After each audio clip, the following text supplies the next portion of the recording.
Carla, I'm so excited to have you here for this conversation because it's been such a joy seeing your expansion over the past year or so. And I'm really excited to be able to share your story with everyone here today. So thank you for being here.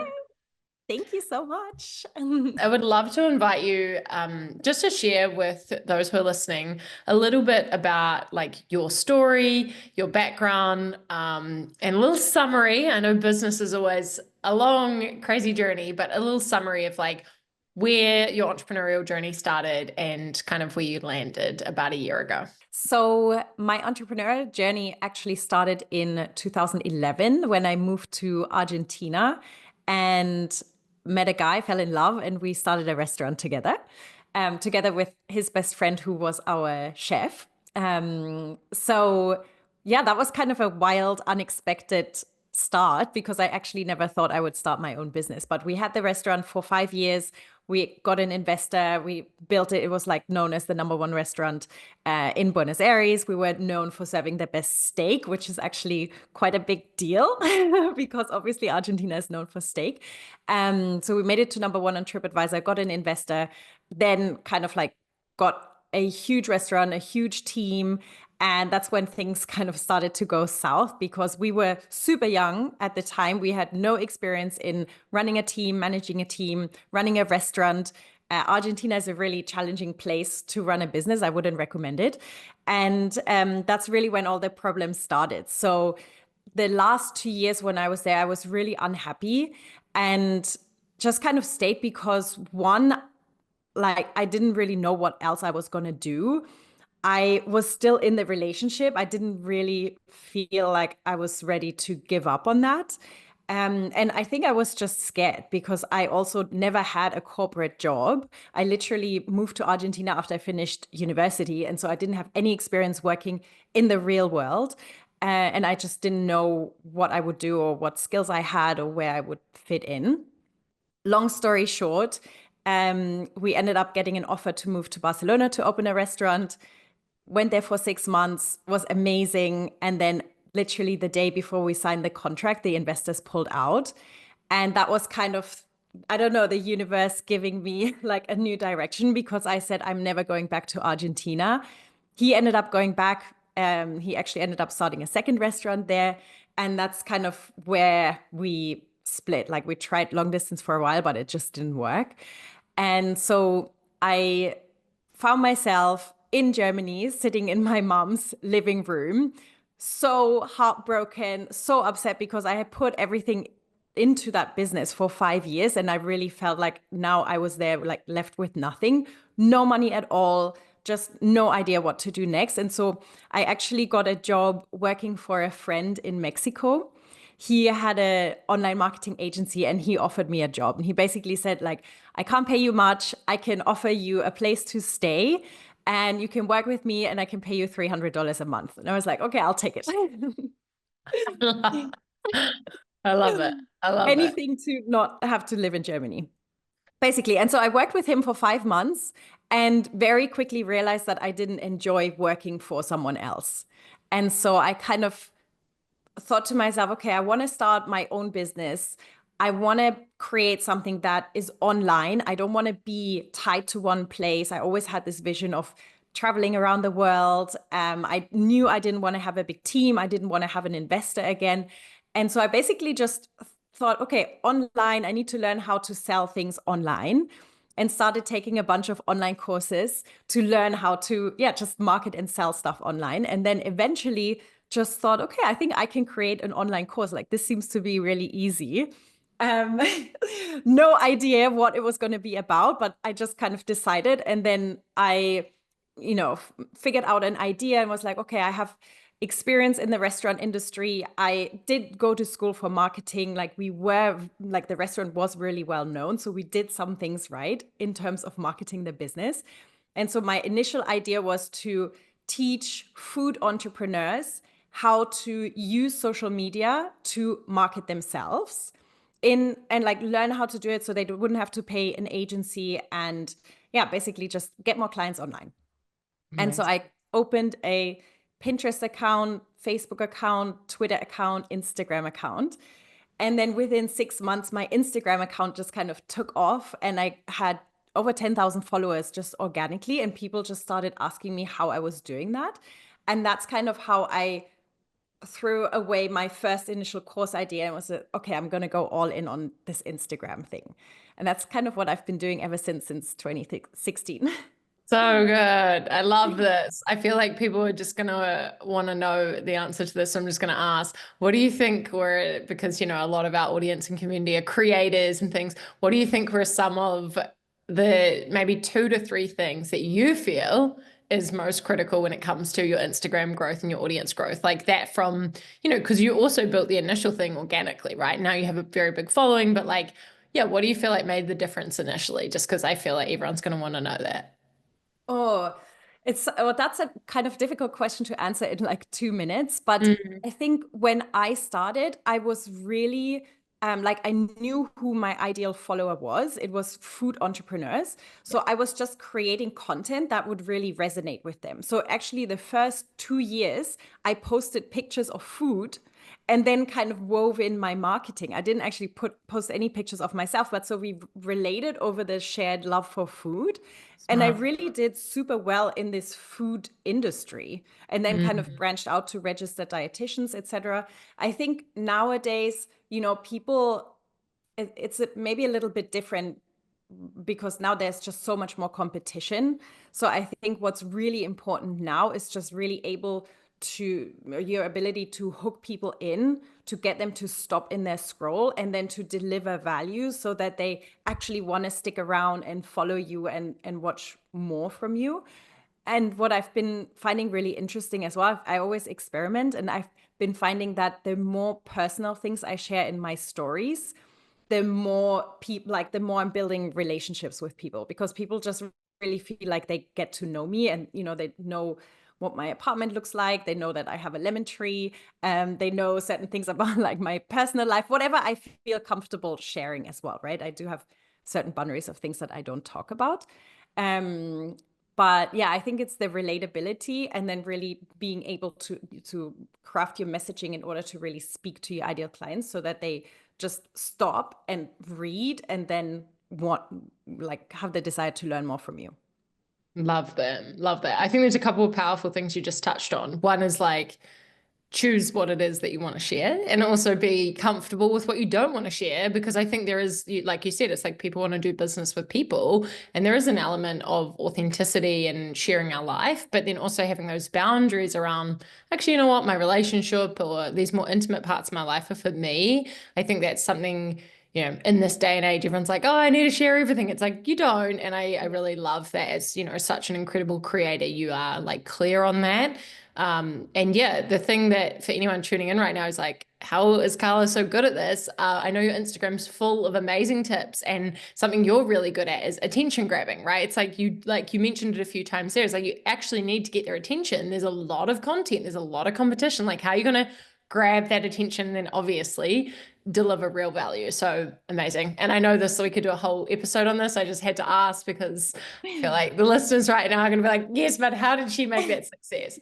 Okay. And so you built this course, and I love your story, just like following, niching, and then evolving, and just really knowing what it was you wanted, which was freedom online, because you'd had such a intense like investor and, you know, physical business. And so tell us a little bit about where you got to. I think you're like 5 years delivering this course now, right? Maybe It's more. going to be 9 years. Yeah. Yeah. I built it in 2016. Yeah. So Wow. this is going to be 9 years. And yeah, I've launched a bunch of other stuff since then, but it's really been the Instagram course that has been kind of my bread and butter. And then just my like internal world thinking I have to create something else or be something more, or, you know, do more things. But none of the, like, some of those things worked and I really enjoyed them, but it's just been the Instagram course that's just been like, bam. Yeah, as founders and creators, we're always needing to build, needing to create. It's something I really admire about you, and it's just that focus and that realization, that awareness you brought of like, okay, I'm trying to make more work for myself, but in fact, my greatest product is like right here. Yeah. And so tell us about maybe, I mean, our worlds collided. We are based in Lisbon, and so we've met in Lisbon and we've been on retreats together and we've co-created and we've spoken at different events together. And I feel like we've lived many versions of our lives together, which is really exciting. And tell us a little bit about where you were maybe a year ago before you came into coaching, like what some of the challenges were that you started to experience. Yeah. So I think I attended your live event in Lisbon in July, maybe.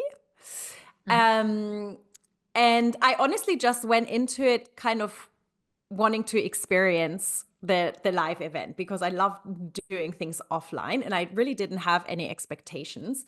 At this point I had kind of had 4 consecutive 7-figure years. So I was always making around 1.1, 1.2 million for 4 years in a row. And I was actually at a quite comfortable place. I think last year was one of my like most chill, happy years ever.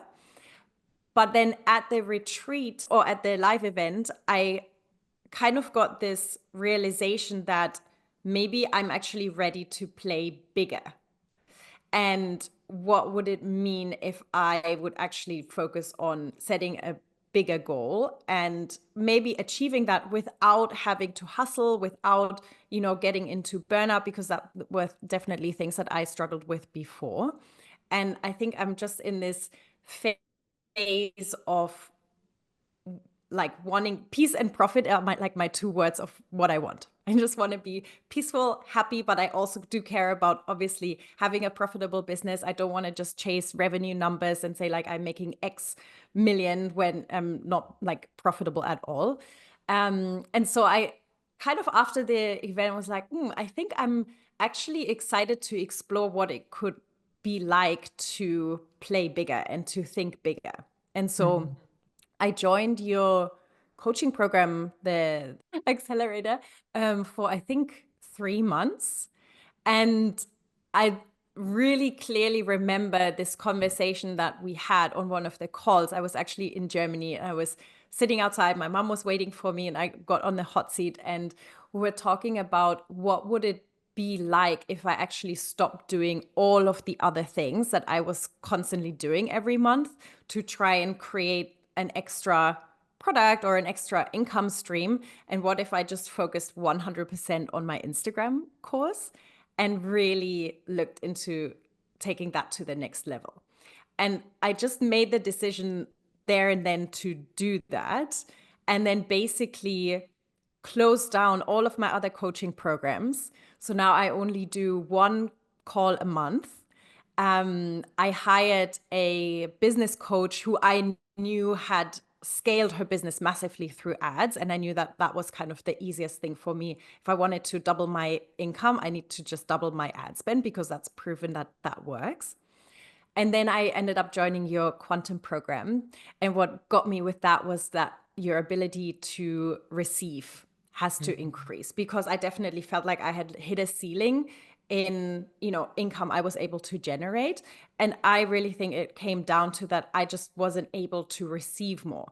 And not just in terms of money, but also in terms of love, friendships. Like I really felt like I was like, okay, my life is actually great. Like I already am so happy with what I have created, but what if it could be better? Yes, yes, I love it. And it's been so, we'll talk more about, the results you've created, but everything there is so powerful. I think something, what you're touching on as well is those subconscious upper limits, we call them, right? These upper limits that they get set when we're younger, and they get set with who you hang out with, right? Because that's your environment. And so, you doing 7 figures a year or consistently 1 to 1.2 million, it's like you had set this unconscious threshold. And it's not that it's good, it's bad, that more is better. I think it's really important because I like what you said. It's like you didn't just want to create revenue and not be profitable, and you didn't even want to do it just for the sake. It was like actually realizing, okay, I've kind of created this unconscious ceiling for myself, and what is available on the other side of that. And it really does just take reflection. Like, I don't know if at the New Era event that you came to, obviously, and then maybe through sort of just some reflection, we really start to see these upper limits in our life, right? It's like our health or how much love or how much money. Money is such a powerful reflection. It's such a tangible one that you can just like immediately see, but we have it in every area. And so, yeah, it was really cool seeing you realize, oh, wow, I've just been kind of at this kind of plateau. I'm curious for you because I think a lot of people will resonate with the like beavering, being busy on all these non-important things that are complete distraction.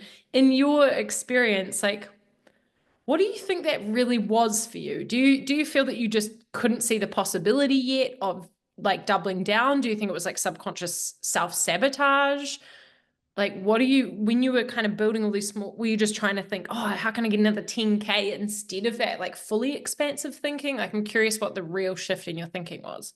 So most of my students come through my Facebook ads webinar funnel, right? Mm-hmm. So like I obviously do also get some students from Instagram directly or from my email list, but the majority comes through my ads funnel. And so I had just become like I had just reached this limit where I wasn't able to spend more than $1,500 a day on ads. And I just literally physically wasn't able to spend more. And I think I had this belief that if I spent more, it was going to be less profitable. Then, you know, when you're spending that much on ads, it's quite nerve-wracking if it doesn't work, right? So I've had experiences in the past where, you know, some months things go really well and it's super profitable. Then I also, when I was still working with an ad agency, I had months where I was making like $80,000 a month, but my profit was only 8,000. And so you're like spending all this money and you're paying all these people. And at the end of the day, it's like, why am I even doing this? Like, I'm so stressed out and I'm spending so much on ads, but I'm actually not taking that much home. And so I just had kind of all of these beliefs around this is how much I can spend per day in order to be profitable at like a 50% profit margin. If I spend more, I'm not going to be able to do that. I'm going to be more stressed, etc. Mm-hmm. And yeah, I think like looking back over my data from the past years, because I've been tracking like in a P&L kind of since 2020 or 2021, Mm. I know that January and February are typically my best months with ads, right? Because November, December, there's a lot of competition. A lot of brands are spending heavily on ads because of Black Friday and Christmas, etc. And then in January, for some reason, like it's like 1st of January, ad cost goes way down and I make way more. I love it. I love it. And so this has been like confirmed over the past 5 years, basically. So I was like, Mhm. okay, if I'm going to go all in on my Instagram course and my funnel, I know that I'm going to need to work on my energetics, right? I need to be able to actually receive more. I need to break through some upper limits on like how much I can make. You know, there's always certain things about like what other people think if you're making a certain amount and all of these external things. But then I also really need to set myself up in order to be able to spend more than $1,500 a day when it comes to January. Yes. And so I think I joined Quantum in September, end of Mm-hmm. September. Or actually, I joined end of October because I took a month off to travel to Japan. And Mm-hmm. then when I came back, I joined. So it was November, December, kind of getting ready. And I was doing my I allow, I deserve, I receive every day. And then November, I actually had my biggest month to date. And then December was a really good month. And then January, I had a $200,000 month. And I was like, oh my God, this is insane. Yes.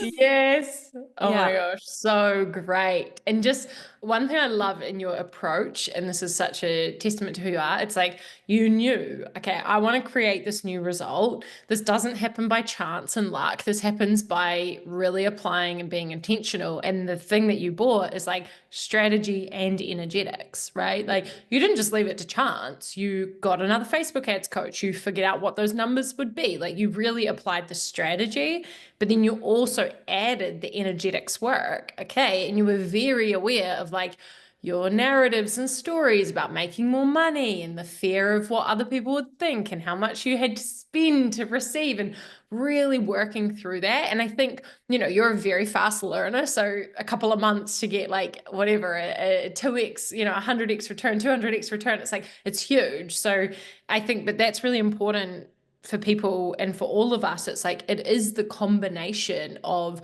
the strategy and the goals and the focus with that energetics work. I think energetics is difficult to like explain sometimes because it's more a felt experience. I would love to hear in your world, because there's mindset, right? The belief systems, the narratives, the stories we tell ourselves. And I think so many entrepreneurs, founders, and creators, we're familiar with mindset work, but energetics is like a little bit more subtle. And you kind of touched on there your daily mantra of like, I deserve, I allow, I receive. But in your experience, because I'm sure you've done quite a lot of mindset stuff as well, how did the energetics work differ from, I know we combine mindset as well, but I'm curious like how you felt that a little bit differently than what you'd previously done.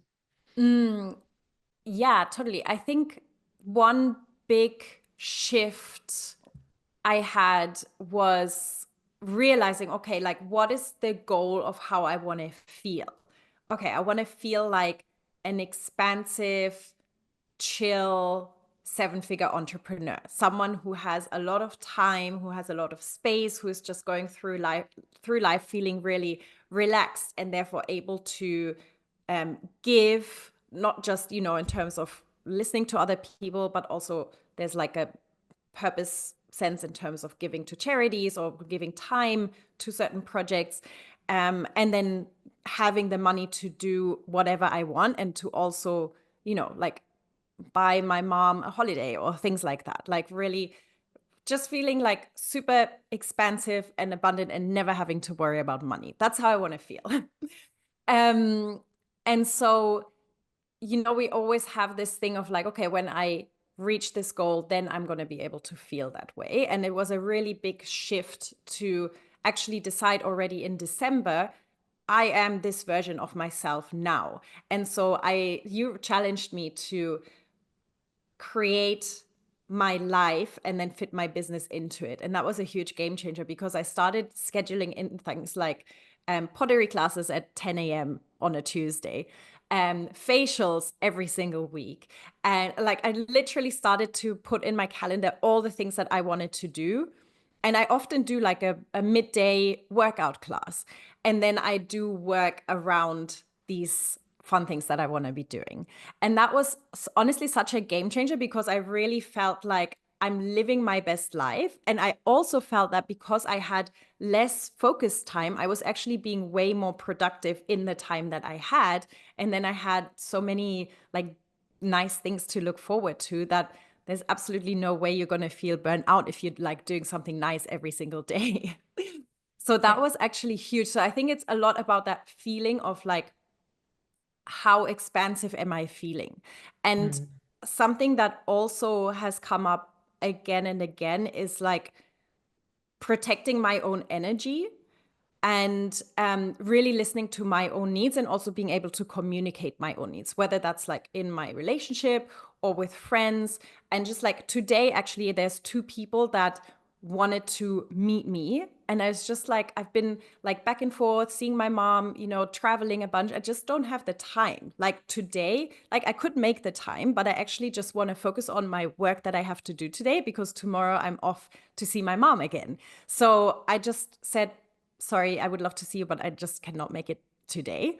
And I feel fine with that. And then it's like, yeah, I need to like put myself first instead of being someone who's always available for everyone else and then drains my own cup. I don't know if that's what you say. And then when I feel like super like full, I don't know what the word is, but basically filling the cup and then being Yeah. able to give. And I think that was a huge game changer. Yeah. Yeah. So powerful because we set all these goals and these milestones and where we want to go and all these tangible things. But it's like the question is like who you get to become. And can you be that person already versus, like you said, when I get there, when I hit this milestone, I'm going to feel that. It's like you fully stepped into that before you created the results, the 200,000, the infinite abundance that you know, the levels you're experiencing. And I think that takes courage, and that you actually had to change your behaviors before you started to actually get those physical results. And I love, you know, tapping into, and it's something I see a lot in quantum specifically, is like women really just starting to own what they want, their desires, lavishness or indulgence, or all these like stories we have about receiving more just for the joy of it, just for the pleasure, and doing stuff like a pottery at 10 a.m. It's like, yeah, until, you know, because we have these normalized standards like, oh, I can't do that. That would be indulgent.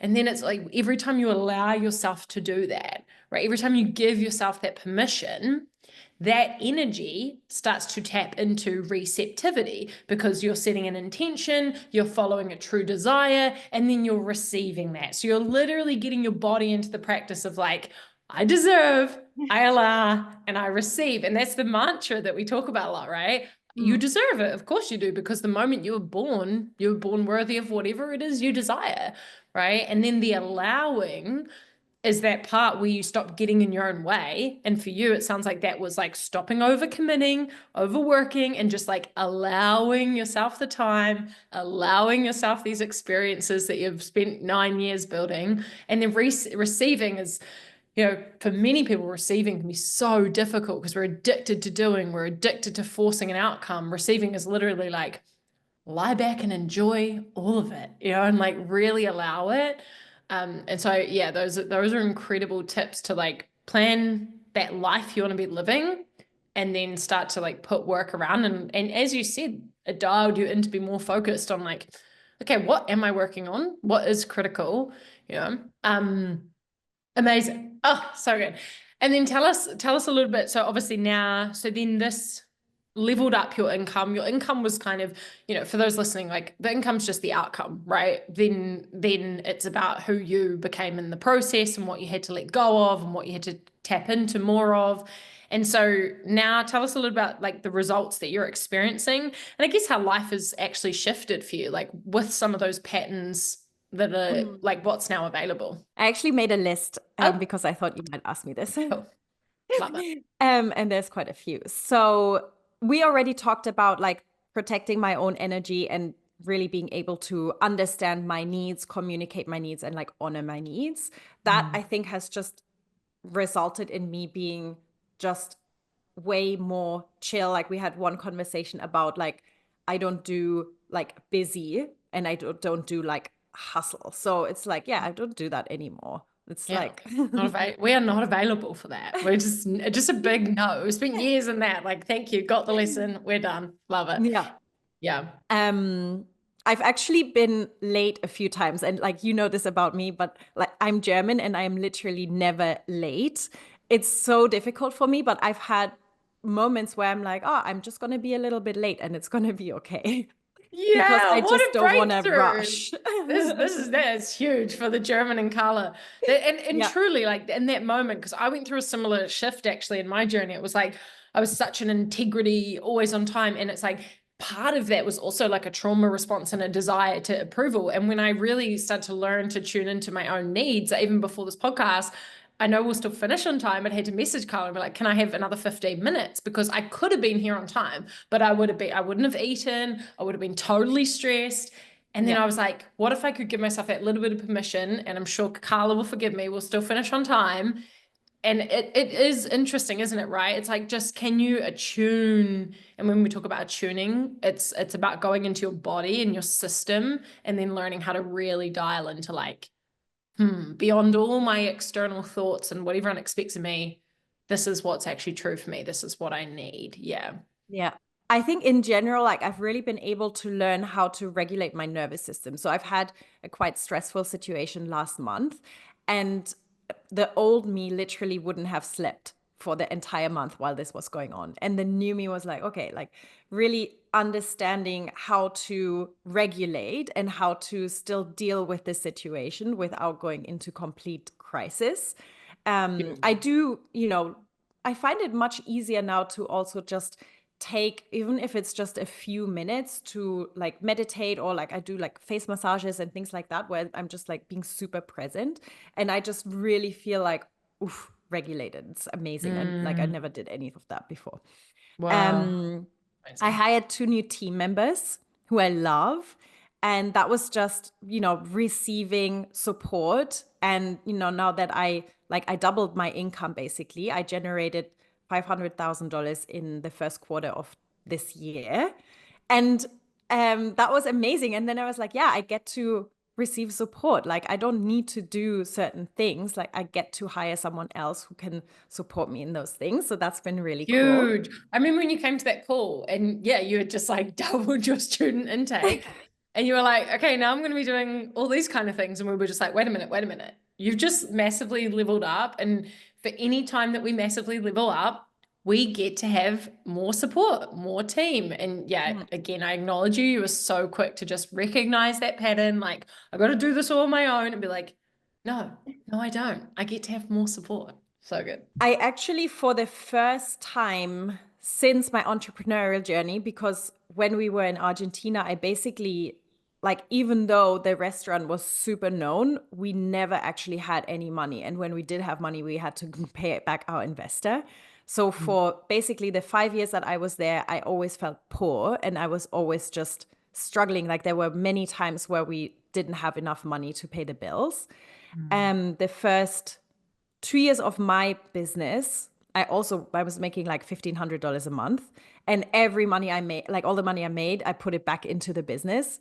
And then in my third year, I started making money, but it all went back into the business. So it's actually only been a few years where I really had money, but I still felt poor. And now for the first time, I've actually had moments where I'm like, yeah, I'm gonna order whatever I want on the menu, and I don't care about like how much it costs. Like little things like that that really make me feel like expansive and abundant Huge. without, that constant little fear of like, oh my God, I might lose it all, and I have to be like stingy with myself, and I have to be like I'm still good with money. I think that's a good trade, right? I'm not gonna just blow it all, but it's a difference between being like good with money and being feeling like scarce. Yeah, yeah. There's such a difference because there's multimillionaires who feel scarcity and fear, right? Like there's really wealthy people, like on paper wealthy, who don't experience their wealth. And so the shift Yeah. you're talking about is you did have programming and you had past and you had experiences that you had actually felt that scarcity in your system.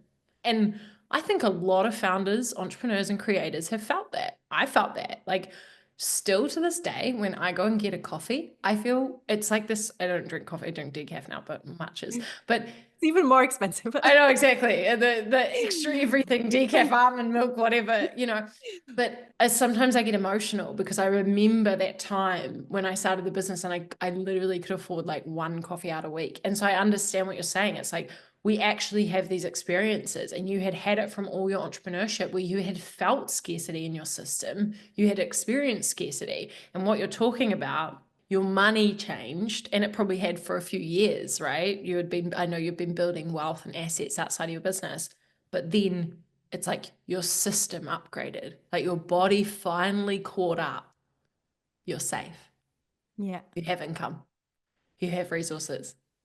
And like when that registers, I fully understand. It's such a different experience because you actually start to experience your wealth. You're like, oh my gosh, I have options. I'm not going to look at how much this costs. And, and for anyone who's listening, you have to obviously go follow Carla. She's so inspiring, but also just know, like, my joy of you is that you are one of the most wealthiest, abundant, generous people I know. And I always say, like, Carla's just rewriting what it means to be rich because you really are so generous in your spirit. And it's really cool to see that you're being generous with yourself, as well. Yeah. Thank you. One other shift, and this comes back to something that we talk about a lot as well, is the drama triangle, and how in certain situations, like I, yeah, you see people or yourself as either the victim or the hero or the villain. And it's really helped me to either empower myself also, or to empower the other person to actually show up in a different way and not be like, I'm someone who's maybe more into like the hero, like saving other people, and therefore like actually like letting them be more of a victim instead of like challenging them to be the creator. So Yeah. those things have really been powerful. And I think that's something that you're really amazing at. And that's helped me a lot, is to just in any situation. And, you know, sometimes shit happens and it's like, yeah, you have to deal with something and it's not fun and it's not nice. But like, how can you show up in your most powerful way and just deal with situations like in the most powerful way that you can, instead of falling into like a victim role or whatever that is. So Yeah. that's been something that I want to be able to have that so integrated like you do, and to just whenever there's a conflict or whenever there's a situation, to just be able to just be like, okay, I'm going to step into my whatever challenger role. Yes, yeah, Yeah. and that's getting to embodied wisdom, right? We have intellectual things, so that some of these frameworks, you know, drama triangle is such a great one for relational things, and it's like Pandora's box. Like you think, oh yeah, maybe I have a drama triangle here. We have them everywhere, and so Yeah. it's natural as humans that we default into that.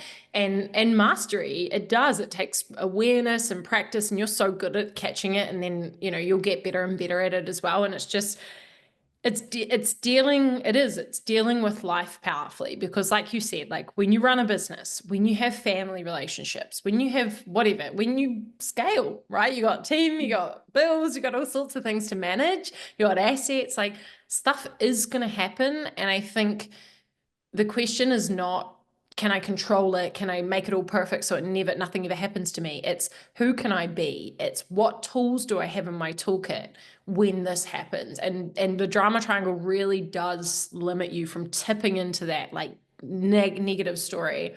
I think what I saw as well, you know, you talked about how you really start to honor your needs, and that's something, that distinction I think was really powerful for that as well, right? It's like, Yeah. okay, actually, I don't need to save everyone. In fact, I just need to get out of this drama triangle, look after myself, and let people empower themselves. And they're, yeah, for many of us that run service businesses, I think the drama triangle is a really important distinction, because honestly, I mean, I think I created my first version from that. You know, I was always trying to add more value and do more and save everything and everyone, and it was exhausting, you know. Yeah. And when you get out of it, you're like, okay, everyone for their own, me for Yeah. myself. You know, it's not, everyone's going to hear that and probably think, oh my gosh, so selfish. But it's about taking care of you first. And like you said, then actually having a genuine, authentic overflow, which you now do. You've got Yeah. real, authentic energy. You've got serious amounts of cash. You're like, all right, now we're playing, right? You got less stress in your system. Now you can really give and contribute. I love that. Totally. So good. Mm. Amazing. And what would you say maybe to anyone who's like on the fence? I know you have a lot of people in your community as well who are feeling like they're maybe at that point where they are feeling that stress, that overwhelm, or like they want to level up, but they're maybe afraid of the next level, what it's going to take. Like what would be your message to someone who's in that space now? Join Quantum. I love it. There you go. That's it. That's all you need to know. Join Quantum. I love it. Yeah. Well, No, it would be a pleasure. yeah, I think that obviously like what you teach in the program is life changing. Like there's so many things that, you know, I've taken, I don't even know how many business coaching programs and group coaching and like even mindset stuff. But what you teach in this program is something that is so different and that goes so deep that it literally changes how you operate. It's difficult to explain. And I'm 37, and I, like some of these things I never even heard of before joining Quantum. And I definitely know that I am a different person today than I was 6 months ago because of it. And, you know, this is only 6 months of using these tools. So I'm super excited to see what happens next. But I definitely think, like, you know, all of us, we have certain beliefs, we have certain upper limits, we have certain trauma, you know, that then influence how we operate. And it's actually these tools that help you just expand in a way that you wouldn't get to with, like, I don't know, affirmations or whatever you Yeah. want to say. Like, it's literally about rewiring how you work. Yeah. And so, Powerfully framed, mm, powerfully framed. I think it's really easy on our own to go do, you know, a cute meditation on YouTube or like some little affirmations, but that isn't the deep reprogramming that has to happen, right? The reprogramming happens in your system, in that deep awareness of how you operate, of how you choose things, and having the tools, and then also having the accountability and support as you're making those changes to really see the shifts and really be mirrored back. Like, you yeah. know, I think that's, yeah, it's so huge. You Yes. are such a powerful and incredible coach. And I see, like, you know, my own transformation, but I also see it on the calls with the other women in the program. So, yeah, I just want to thank you from the bottom of my heart because you're an incredible coach and everyone should work with you. Such a pleasure. It's been so fun. And thank you for coming and sharing your story. I know like there's so many other women and creatives and those who just want to expand. And so thank you for your honesty and just being someone who's so inspiring. I love how you just transform, you know? You're like, okay, let's do it. You say yes to life. And you're always learning and you always have such, I've said this many times, but such a deep attitude of gratitude. And I think that's what's led to so much of your success. So thank you for being here. Thank you for Thank showing us you. all what's possible. It's amazing. Thank you.